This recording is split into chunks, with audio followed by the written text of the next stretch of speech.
Hey guys, it's Wraith calling. Thanks for stopping by the channel. So today is going to be a double feature, and it's going to be a little longer video than normal. Both replays are going to show the E25 and really kind of highlight how much I like to play this tank. Actually, I like to play the tank anyway, but how I play the tank I think is also important. So there's a couple different ways to play this tank. You can play it as a light tank, which I do, which is kind of really aggressively when I say light tank. This game and the next game, you really get a feel for how I use the mobility of this thing. But it can also be very campy. It's a very stealthy tank destroyer. And this is not the camp bush game. I know some tank destroyer games, it's a lot of hiding in the bushes and being stealthy. And this machine is certainly capable of that. It's one of the stealthiest tank destroyers in the game. When you do things like paint it, put camo net on it, when you add the crew skills for camouflage, this thing can get pretty gosh darn disgusting how stealthy it can be. And you kind of get a little bit of an indication of that in these two games, but not that much. I've seen other games where people have got within 100 meters of me and not seen me while I'm shooting them. So this can be a pretty stealthy machine here. And this first game's on Kessarian Pass. And I really do like this map. I think this map offers a little bit of everything for everybody. If you want to go side scrape, you hold down. There's plenty of positions here with the rocks and the dry riverbed on the center of the map gives you that. This is also a very open map, so you got room to run and use the mobility of your faster tanks. It's also because it's open. It's a good map for Arty. I mean, there's places to hide for Arty. There's plenty of them, but you don't want to get caught out in the open against Arty. We don't have to worry about that too much in this game because there's only one aside, although our team does have a large number of tank destroyers. And this is a tier 7 game. I think both games are actually tier 7 games. And I'm going to move around a lot. And I'm trying to get the ace tanker for this machine. So I've been playing a lot lately, just trying to do the deed and get it done, and they can't quite seem to get it done. I'm not sure what it's going to take, but you'll get an idea of, at least an idea of how I like to play E25, which I think is a fun way to play. I play this tank to have fun. I have a hard time playing this tank seriously. But we'll see. So anyway, back to the game here. I've jabbered on enough. So you see the OI, I'm trying to pin the OI, which is one of the disadvantages of this gun. Load some APCR, get one more into him, low roll him, left him on a sliver of hit points, and someone else will end up picking up the kill here shortly.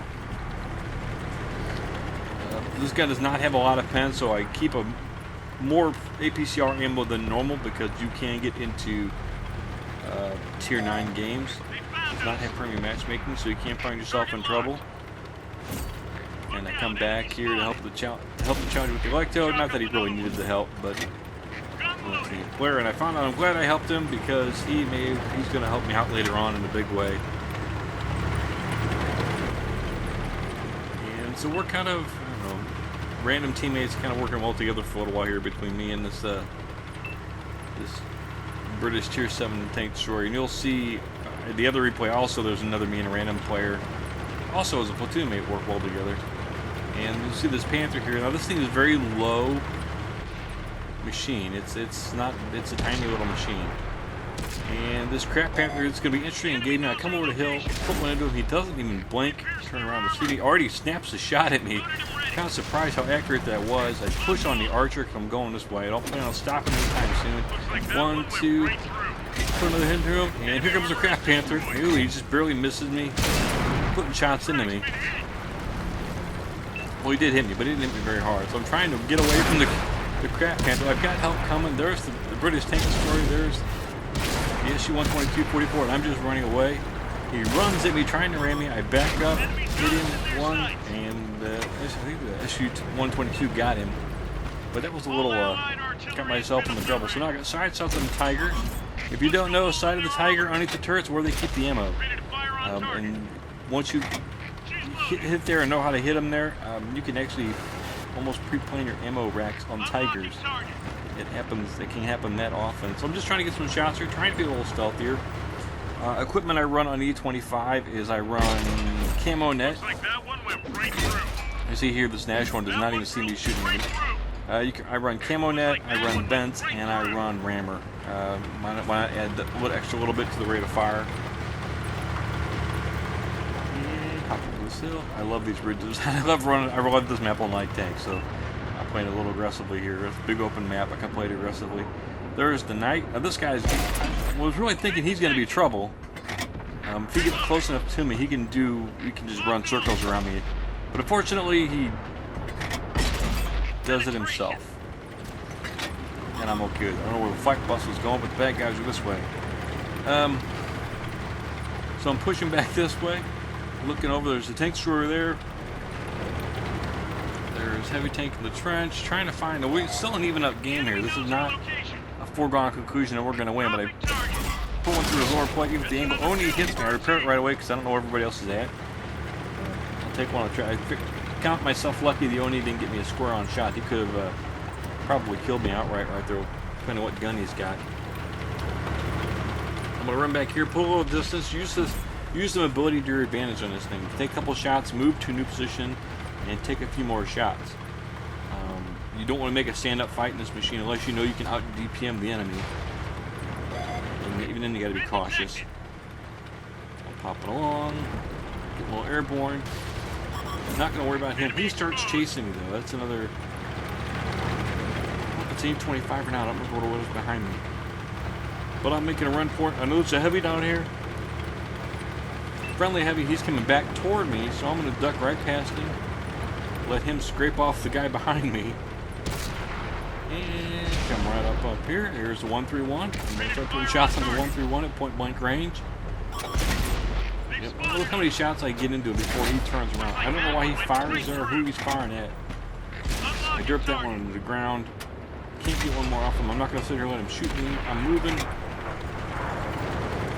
My rate of fire is good, but his is also good, and his hits a lot harder than mine does. And dirt. So I thought I was done here after my little bounce off the rocks. I thought the Tiger was going to come down here and just crush me. He doesn't.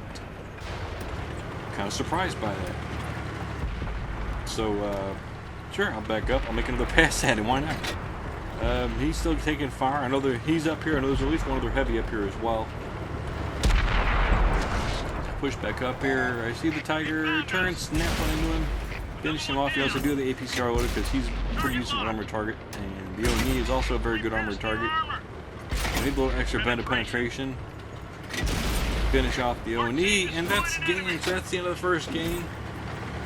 And there's the match. Go team, go! Look at the final results. 82,000 credits now. The times 2 multiplier is 6K, 5 kills, 3,000 damage, just under 1,000 assistant. High caliber, first class master. I'm really pumped for this game. I thought I've done great. This is a good one. Does not give me the ace tanker. It's just under 1,700 base XP, guys. That's a little heartbreaking, but don't worry, we have another shot at this. So stand by just a second here, fellas. We'll get things going again. And we're back, guys, and this is Malinovka, and this is actually a fairly recent game, and it's also Assault, which we've not seen for a long time from Malinovka. I'm kind of excited. I like the map, and I like the Assault mode on this map. It's going to be fun to play. Plus, for spotting tanks. I'm also platooned up with my good buddy Ricky, and he's in a 131, and we've agreed we're going to kind of push down the side a little bit. I'm going to go ahead and kind of back up the light tank and help him spot and be stealthy. My plan was to come to this area down here, right in this little ridge line where there's some trees at, like C5 maybe, C6, and camp my butt there and just get some nasty little shots in for everybody and be stealthy. And the light tank drives away. So after I'm here, I'm going to start putting some shots into this KV-85 just 300 meters away, and I've not been spotted, and you can see I'm putting round after round into it. Looks like that one went right through. Eating him up.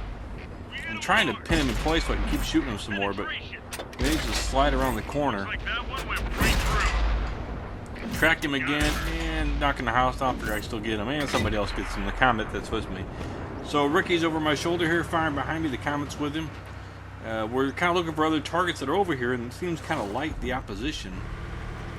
We spotted M6 here. Again, I'm going to try to track him and get some of that damage. I can't seem to track him now.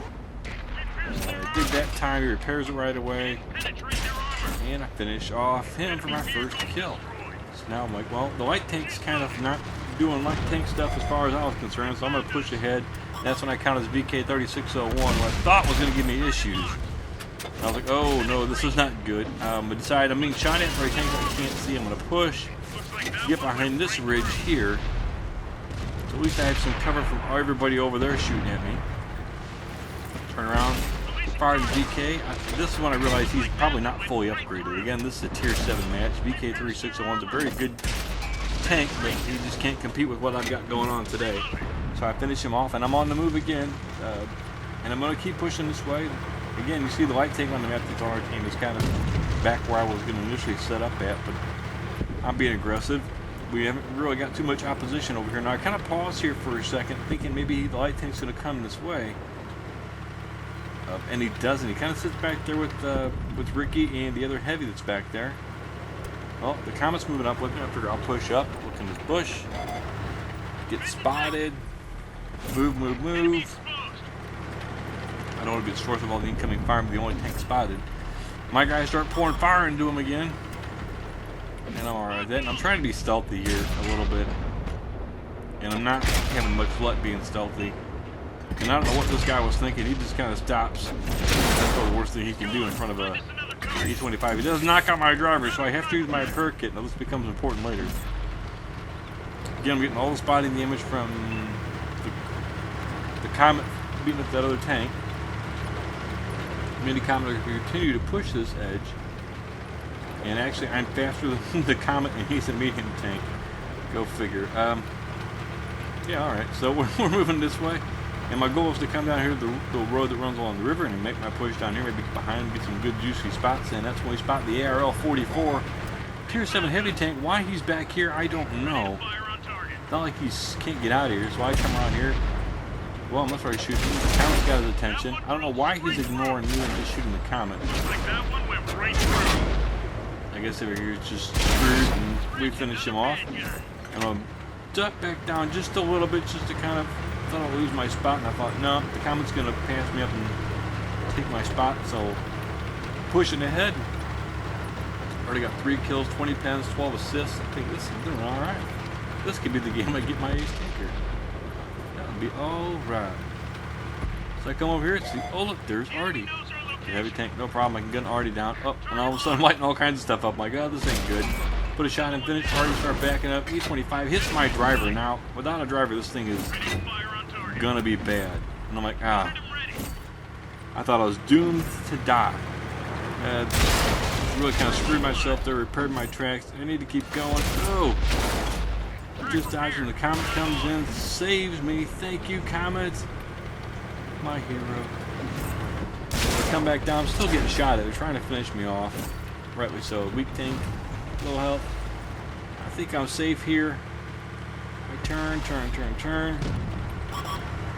I start getting a little greedy. I think it's actually safe for me to come up, and I think I can beat his rate of fire. The Craft Panther and a low rolled, and he killed me. I don't even think if I rolled high, he killed me. The Comet was just a little slower. It was a risk I took and did not help me. So that's all there is to that. Alright guys, we skipped ahead to the end game, and we're going to see what the final results look like. I walk away with 90,000 credits, times 2 XP for the day, 6,400 base XP, 3k damage, 4 kills, 2,700 assists. It's a shame I got greedy at the end, and only a first class mastery. 24 pens, 22 spotted assists. I was a little disappointed I didn't pull the first class mastery, just under 2,000 base XP. See, Ricky came in behind me with just under 1,200, and of course the Comet, thanks to him, just under 1,500. Thanks for watching, guys. I continue my quest for ace tankers, and as always, keep your powder dry.